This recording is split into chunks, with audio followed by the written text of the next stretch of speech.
अगर आपका जन्म किसी भी पूर्णिमा या अमावस्या को हुआ है तो यह वीडियो अंत तक देखना और समझना आपके लिए बहुत जरूरी है। सबसे पहले तो यह समझें कि जन्म कुंडली में पूर्णिमा या अमावस्या देखनी कैसे है।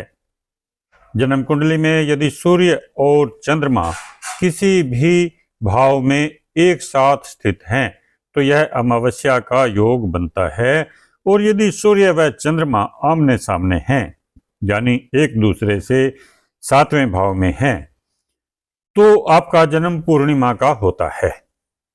अक्सर चतुर्दशी या प्रतिपदा तिथि यानी 14वीं या पहली तिथि को भी यह स्थिति संभव होती है। मैं जो विवरण व उपाय आपको बताऊंगा उसमें यह स्थिति भी समान रूप से सम्मिलित है। हर साल 12 पूर्णिमाएं व 12 अमावस्याएं आती हैं।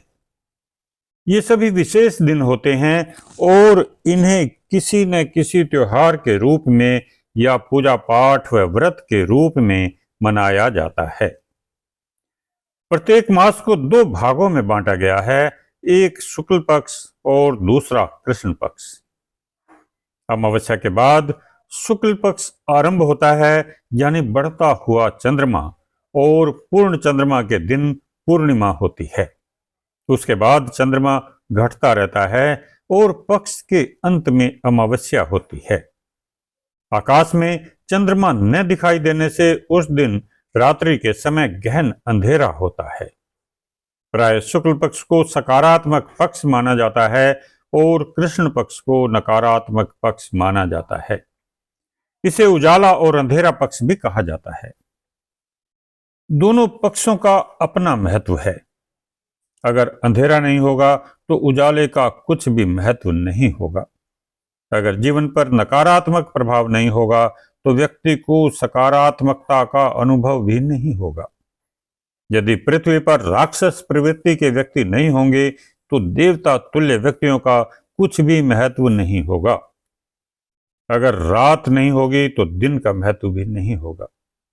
पृथ्वी पर कुछ देशों में कई महीने तक लगातार अंधेरा या उजाला रहता है। उन्हें दिन का महत्व जानने के लिए लगातार लाइट जलाकर रहना पड़ता है और रात के लिए अपने कमरों में पर्दे लगाकर अंधेरा करना पड़ता है। मेरा उद्देश्य केवल पूर्णिमा और अमावस्या के महत्व को समझाना है।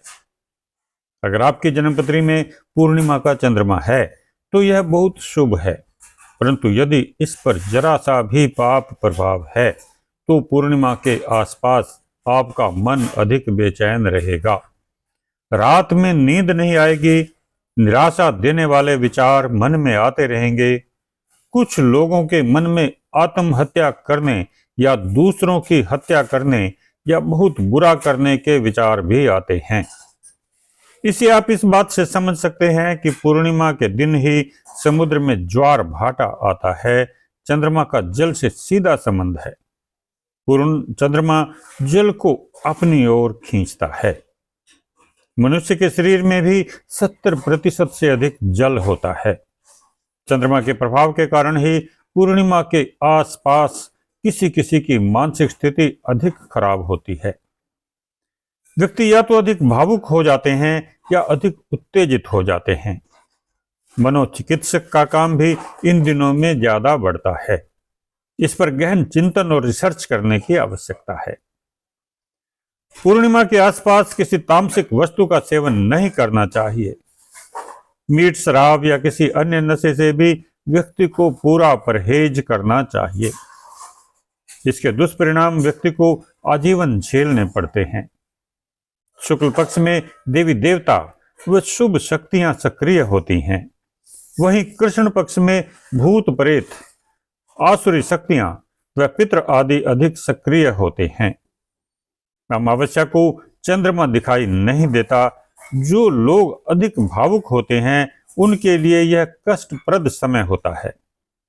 अक्सर महिला वर्ग के लिए यह समय मानसिक अशांति तथा रोगों की वृद्धि व क्लेश आदि का होता है।